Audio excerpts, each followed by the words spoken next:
இந்த சாப்டரோட ஸ்டார்ட்டிங்கில் பார்த்தீங்கன்னா, நம்ம ஸ்வாட் எல்டர் வந்து நாங்கள் வந்து முடிவு பண்ணிட்டோம். அ இந்த போட்டியில் வெற்றி பெற்றவங்களோட சேர்ந்து வந்து நம்மளாம் கொலாப் பண்ணிட்டு போய் அந்த டார்க் கில்ட அடித்து நொறுக்குறோம் அப்படின்னு சொல்கிறாங்க. அந்த ஸ்வாட் எல்டரு, அதாவது மாஸ்டருன்னு சொல்லுவேன், ஸ்வாட் எல்டர்னு சொல்லுவேன், கன்ஃபியூஸ் பண்ணிக்காதீங்க கைஸ். அப்புறம் அந்த டார்க் வந்துட்டு உங்களுக்கு நாங்கள் ஸ்வாடு, அந்த ஆர்மரு, வெப்பன்ஸ் எல்லாம் செஞ்சு தந்தால் எங்களோட டார்க் கிங்கிட்டத்தையே நீங்கள் வந்து ப்ரொடெக்ட் பண்ணுவீங்களா அப்படின்னு கேட்குறாருங்க. அப்புறம் அந்த கண்ணாடி போட்டிருக்கிறதும், நான் லேட்டாக தான் ஜாயின் பண்ணிக்குவேன், நீங்கள் என்ன எடுத்துக்கிட்டாலும் சரி, எனக்கு என்னோடய கண்ட்ரி தான் முக்கியம், அதனால் உங்களை பெர்ஃபார்மன்ஸை பார்த்துட்டு தான் நான் எதுனாலும் முடிவு பண்ணுவேன் அப்படின்னு சொல்கிறாங்க. அப்புறம் நம்ம ஸ்வாட் எல்டர் வந்துட்டு நம்மளோட காட் கில்டும் சேர்ந்துக்கும், காட் கில்டோட அந்த மாஸ்டர் என்ன கூட நம்மளோட வைஸ் லீடராக கூட மாறிடலாம், அவங்களோட கில்டை விட்டுட்டு வந்து கூட அப்படின்னு சொல்கிறாங்க. அப்புறம் நம்ம அங்கிள் இருந்துட்டு அதுக்கு வாய்ப்பில்லை, என்னோடய கில்டு விட்டாலும் நான் வரமாட்டேன் அப்படின்னு சொல்கிறாங்க. அது எப்படி நீங்கள் இப்படி சொல்லலாம், உங்கள் கில்டு ஒரு சின்ன கில்டு தான், ஆனால் எங்களோட கில்டு எவ்வளோ பெரிய கில்டு தெரியுங்களா, நீங்கள் அதுக்கு வைஸ் லீடர் ஆகணும்னா சும்மாவா, என்ன சரின்னு சொல்கிறீங்களா என்ன அப்படின்னு கேட்குறாங்க. நம்ம ஹெல்ப் பண்ணோம், ஆனால் அப்பா நம்மளோட கில்டு என்ன ஆகிறது அப்படின்னு கொஞ்சம் ஒரு மாதிரி கேட்குறாங்க. இங்கே பாருங்க அப்படின்ட்டு நம்ம அந்த எல்டர் சொல்கிறாருங்க, நீங்கள் அங்கே இருந்தால் ரொம்ப வளரக்கு ரொம்ப கஷ்டம், ஆனால் இங்கே பாருங்கள், இப்போ இது எவ்வளோ பெரிய கில்டு, இதுக்கு நீங்கள் வைஸ் லீடர் ஆகுறீங்கன்னா எவ்வளோ பெரிய விஷயம், அதனால் நீங்கள் வந்து இங்கே ஜாயின் பண்ணிக்கோங்க, உங்களுக்காக எல்லாருமே ஹெல்ப் பண்ணுவாங்க, நான் கூட உங்களுக்காக ஹெல்ப் பண்ணுவேன் அப்படின்னு சொல்கிறாங்க. அப்புறம் அந்த டபுள் ஸ்வாட் வச்சுக்கிறேன் சொல்கிறேன், ஆனால் மாஸ்டர் நீங்கள் வந்து எவ்வளோ பெரிய எல்டர், நீங்கள் போய் அவர்கிட்ட அப்படி கேட்குறீங்களே, உங்களுக்கு அளவுக்கு அவருக்கு திறமை தகுதியெல்லாம் இருக்கா, நீங்கள் போய் உங்களோட பொறுப்பை அவருக்கு கொடுக்கணும்னு நினைக்கிறீங்களே அப்படின்னு கேட்குறாங்க. அப்புறம் நம்ம அங்கே வந்துட்டு ஹீரோ கிட்ட கேட்குறாங்க, மாஸ்டர்லி இப்போ நான் என்ன முடிவு எடுக்கிறது, நான் அந்த கில்டு கூட சேர்ந்துக்கலாமா அப்படின்னு கேட்குறாங்க. அப்புறம் நம்ம ஹீரோ, என்கிட்ட நீங்கள் கேட்டிங்கன்னா எங்கள் ஊரில் ஒரு பழமொழி சொல்லுவாங்க, ஒரு எறும்பு இருக்குன்னா அது யானையோட காலடியில் இருக்கிறது பெஸ்ட்டா இல்லை யானையோட தலை மேலே இருக்கிறது பெஸ்ட்டான்னு சொல்லுவாங்க, ஆனால் என்னோடய விருப்பம் என்னென்னா நீங்களாக முடிவு எடுக்கிறது தான் நல்லது, உங்களுக்கு எது கரெக்டாக போடுதோ அதையவே சூஸ் பண்ணுங்கள் அப்படின்னு சொல்கிறாங்க நம்ம ஹீரோ. ஆனால் நம்ம அங்கிள் குதர்க்கமாக கேட்டதுங்க, நீங்கள் என்ன அந்தளவுக்கு வீக்காக போயிட்டீங்களா, நான் கொடுத்த கார்டை வச்சு உங்களால் ஒன்றுமே பண்ண முடியலையா, உங்களை நினச்சி நான் ரொம்ப டிசப்பாயிண்ட் ஆகிட்டேன் அப்படின்னு சொல்கிற மாதிரி அவருக்கு புரிஞ்சிச்சுங்க. நம்ம அங்கிளும் இருந்துட்டு நான் முடிவு எடுத்துட்டேன் அப்படின்னு சொல்கிறாங்க. அப்புறம் அவர் வந்து சரி அப்போ நீங்கள் வந்து கில்டை விட்டுட்டு இங்கே வந்து ஜாயின் பண்ணுறீங்களா அப்படின்ட்டு அந்த ஸ்வாட் எல்டர் கேட்குறாங்க. இல்லை, நான் வந்து இந்த ஸ்வாட் கில்டு கூட வந்து ஃப்ரெண்ட்ஷிப்பாக தான் இருக்கும்னு நினைக்கிறேன், நான் அதுக்கு வந்து வைஸ் லீடராக இருக்கணும்லாம் நினைக்கல அப்படின்னு சொல்கிறாங்க நம்ம அங்கிள். சரி அப்போ உங்களோட விருப்பந்தான் அப்படின்னு அவனும் சொல்கிறாங்க. அப்புறம் நம்ம ஹீரோவோ நல்ல முடிவு தான் எடுத்துக்கிறாரு அங்கிள் அப்படின்ட்டு நினைக்கிறாங்க.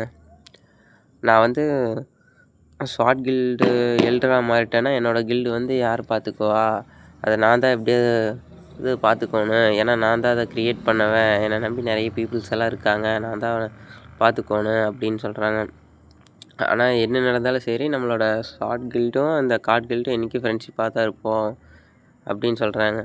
அப்போ நீங்கள் என்ன சொல்ல வரீங்கன்னா நம்ம 2 பேரும் எப்போவுமே ஃப்ரெண்ட்ஸாக இருக்கலாம், எந்த ஒப்பந்தமும் இல்லாமல் அப்படின்னு சொல்கிறீங்களா அப்படின்னு அந்த ஸ்வாட் எல்டர் கேட்குறாங்க. நம்ம ஹீரோ நல்ல முடிவு தான் எடுத்துக்கிறீங்க அங்கிள், நான் உங்கள் முடிவுக்கு சப்போர்ட் பண்ணுறேன் அப்படின்னு சொல்கிறாங்க. அப்புறம் அவங்க 2 பேருமே ரொம்ப நன்றி மாஸ்டரி அப்படின்னு சொல்கிறாங்க. அப்புறம் அடுத்து வந்து இந்த ஸ்வாட் எல்டர் வந்து கேட்குறாரு, டார்க் நீங்கள் வந்து வெப்பன்ஸ் எல்லாம் ரெடி பண்ணிடுவீங்களா அப்படின்னு கேட்குறாங்க. அதுக்கு முன்னாடி ஒரு சின்ன மேட்ரு பொருளில் வந்து பிரின்ஸ் வந்து ஒருத்தர் வந்து தனிமைப்படுத்திட்டு இருக்கிறாராமா, அவர் எப்போ வர்றாருன்னு தெரில, அவர் வந்தால் ஹெல்ப்ஃபுல்லாக இருக்குன்னு சொல்கிறாங்க. அப்போ ஃப்யூச்சரில் காட்டுவாங்கன்னு நினைக்கிறேன். அப்புறம் அவர் வந்து சொல்கிறாரு, இந்த மாதிரி 7th and 8th great weapons எல்லாம் நமக்கு வேணும், உங்களால் க்ரியேட் பண்ண முடியுமா அப்படின்னு டார்க்கை பார்த்து கேட்குறாருங்க. அப்புறம் நம்ம டார்கோ சொல்கிறாரு, எங்களால் முடியும், ஆனால் பார்த்தீங்கன்னா எங்களுக்கு மைண்ட் கொஞ்சம் அந்த மெட்டீரியல்ஸ் எல்லாமே கம்மியாக இருக்குது. அதனால் நீங்கள் அது மட்டும் கொஞ்சம் ஏற்பாடு பண்ணிங்கன்னா போதும், நாங்கள் உங்களுக்காக அந்த வெப்பன்ஸ் எல்லாம் சீக்கிரமாக ரெடி பண்ணி கொடுத்துருவோம் அப்படின்னு சொல்கிறாருங்க. அப்புறம் நம்ம இவரை பார்த்து கேட்குறேன், அந்த கண்ணாடி போட்டிருக்கிறவர பார்த்து கேட்குறாரு. அப்போ அவங்களே சரின்ட்டாங்க, நீங்கள் என்ன நினைக்கிறீங்க சொல்லுங்கள் அப்படின்னு சொல்கிறாங்க. அப்போ நானும் ஒத்துக்கிறேன் இதுக்கு அப்படின்ட்டு அந்த கண்ணாடி போட்டவனும் சொல்கிறாங்க. இப்போ நம்ம ஹீரோ, நானும் வரலாமா அப்படின்னு கேட்குறாங்க. நீங்களும் அப்போ இந்த வாரில் கலந்துக்கணும்னு நினைக்கிறீங்களான்னு அந்த சோடலில் கேட்குறாங்க. அப்படின்னு சொல்ல முடியாது. நான் வந்து அந்த ஸ்வாட்மேன்ஷிப்பை வந்து கற்றுக்கலான்னு நினச்சேன். அதனால தான் அப்படி கேட்டேன். இப்போ கேட்குறது கொஞ்சம் சரியாக இருக்காது தான். இல்லை நீங்கள் வார் நடத்தணும்னு பேசிட்டு இருக்கிறீங்க, அதனால் எனக்கு கொஞ்சம் ஹெல்ப் பண்ண முடியுமான்னு கேட்குறாங்க நம்ம ஹீரோ. ஆனால் மாஸ்டர்லி நீங்கள் ஏன் ஸ்வாடை கற்றுக்கணும்னு நினைக்கிறீங்க? உங்களுக்கு தான் கார்ட்ஸ் எல்லாமே இருக்குல்ல, அப்புறம் ஸ்வாட்மேன்ஷிப்பை கற்றுக்கணும்னு நீங்கள் நினைக்கிறீங்கன்ட்டு அவங்க 2 பேரும் ஆச்சரியமாக கேட்குறாங்க. அப்புறம் நம்ம ஹீரோ வந்து, இது வந்து என்னோடய டிசிஷன்ஸ் இல்லை, இது பிரின்சஸோட டிசிஷன் தான். அதாவது நம்ம எலிசபெத் தாங்க சொல்கிறாங்க. அவங்க தான் முடிவு எடுத்தாங்க நான் ஸ்வாட் ப்ராக்டிஸ் பண்ணணுன்ட்டு அப்படின்னு சொல்கிறாங்க. நம்ம குயினு வந்து புட்டிங் சாப்பிட்ருக்குறாங்க. அப்போ சரியாக தான் இருக்கும், நாங்கள் ஒன்றும் கேட்குறக்கில்ல அப்படின்ட்டு அவங்க 2 பேரும் நடுங்கிட்டு உட்காந்துட்டாங்க. இது ஒன்றும் பிரச்சனை இல்லை. சரி, உங்களோட மேஜிக் லெவல் என்ன தான் சொல்லுங்கள், அதுக்கேற்ற மாதிரி தான் நம்மளால் டெக்னிக்ஸை வந்து லேர்ன் பண்ண முடியும் அப்படின்ட்டு அந்த ஸ்வாட் எல்டர் சொல்கிறாருங்க. நம்ம ஹீரோ தலையை சொரிஞ்சுட்டு, அது வந்து நான் கொஞ்ச நாளுக்கு முன்னாடி தான் பார்த்தேன், என்னோடய மேஜிக் லெவல் வந்து 0 தான். நான் வந்து அப்போ கற்றுக்க முடியுமா அப்படின்ட்டு கொஞ்சம் ஹீரோ சந்தேகத்தோடு கேட்குறாங்க.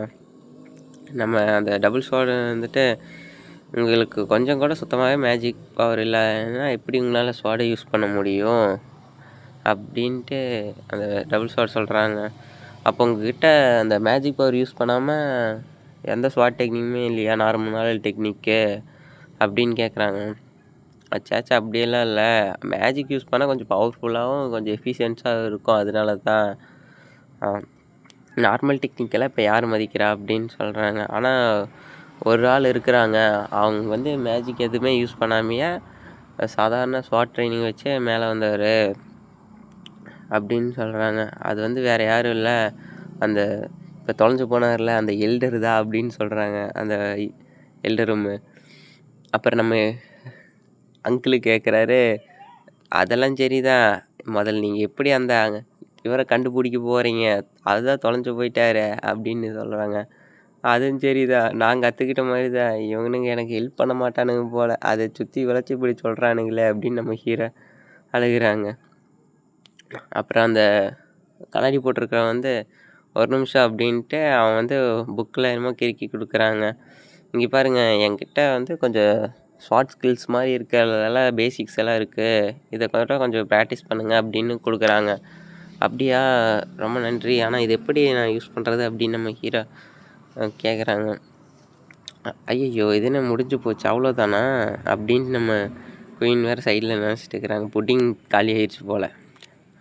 அப்புறம் நம்ம ஹீரோ, இங்கே பாரு, எனக்காக ஒரு புது ஸ்கில்லெல்லாம் கிடச்சிருக்கு, இதை நான் ப்ராக்டிஸ் பண்ணாலே போதும் அப்படின்ட்டு காட்டுறாங்க நம்ம ஹீரோ.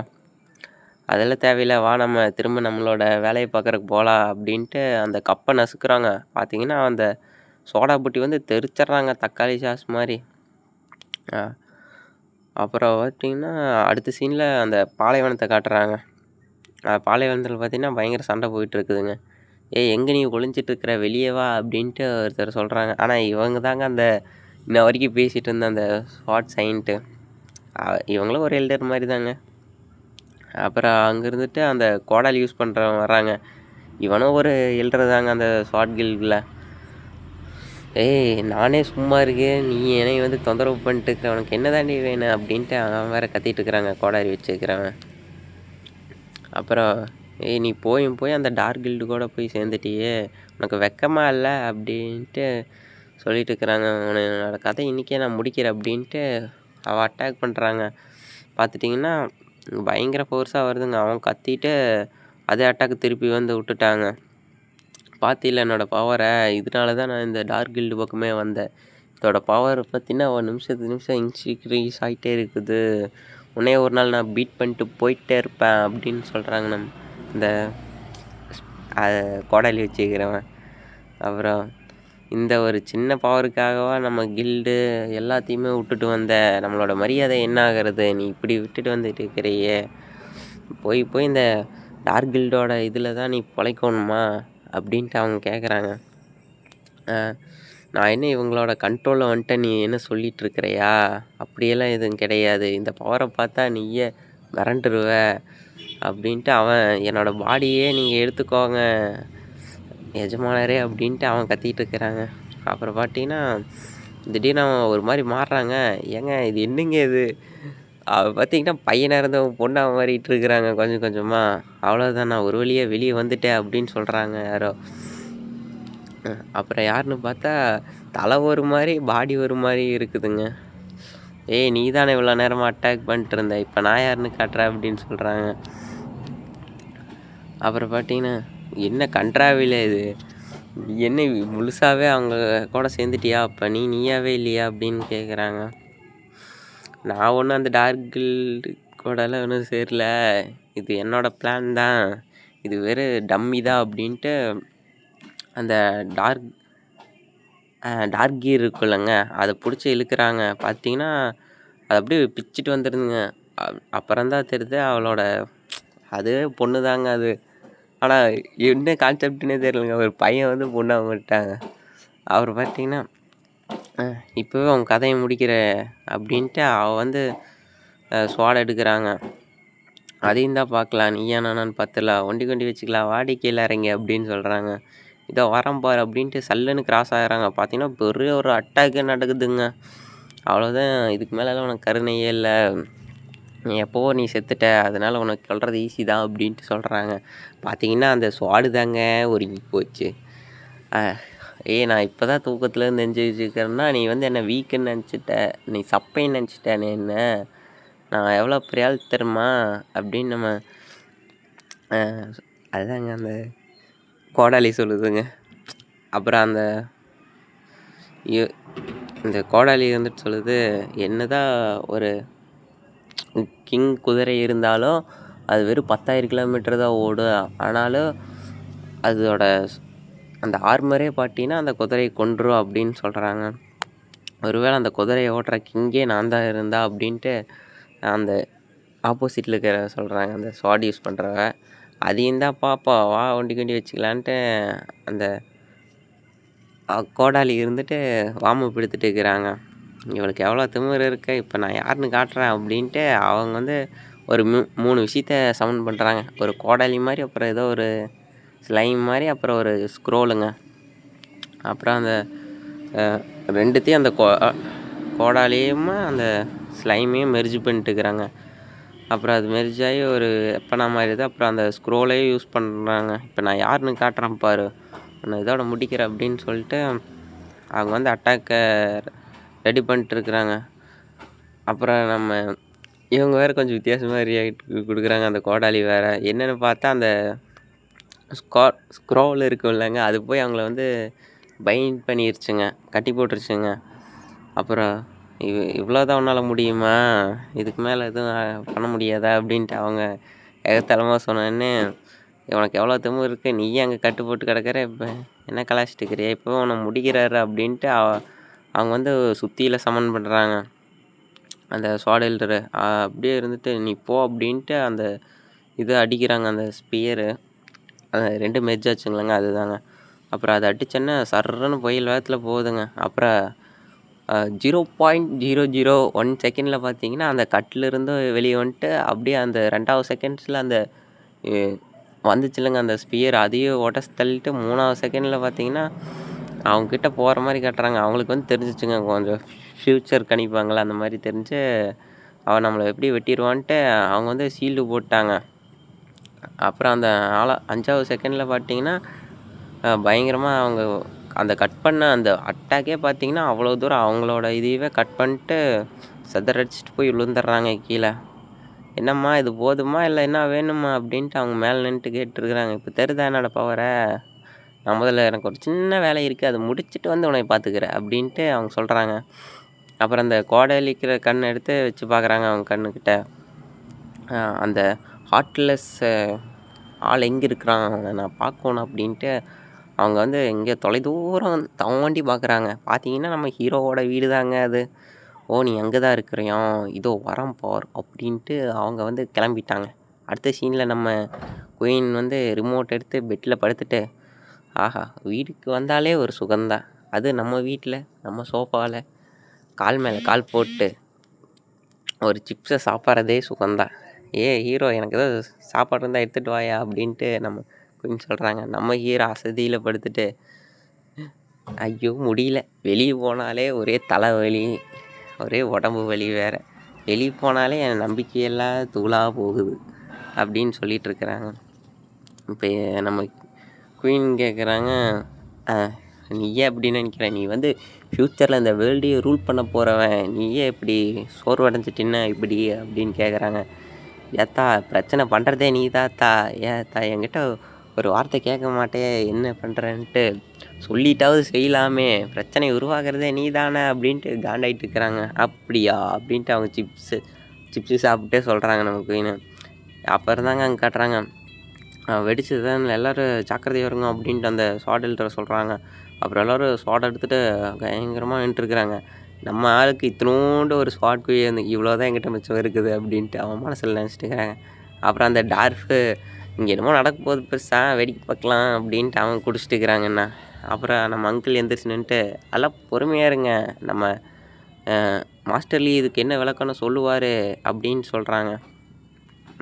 மாஸ்டர்லி இதுக்கு என்ன அர்த்தம் நீங்கள் சொல்லுங்கள் கொஞ்சம் அப்படின்ட்டு சொல்கிறாங்க.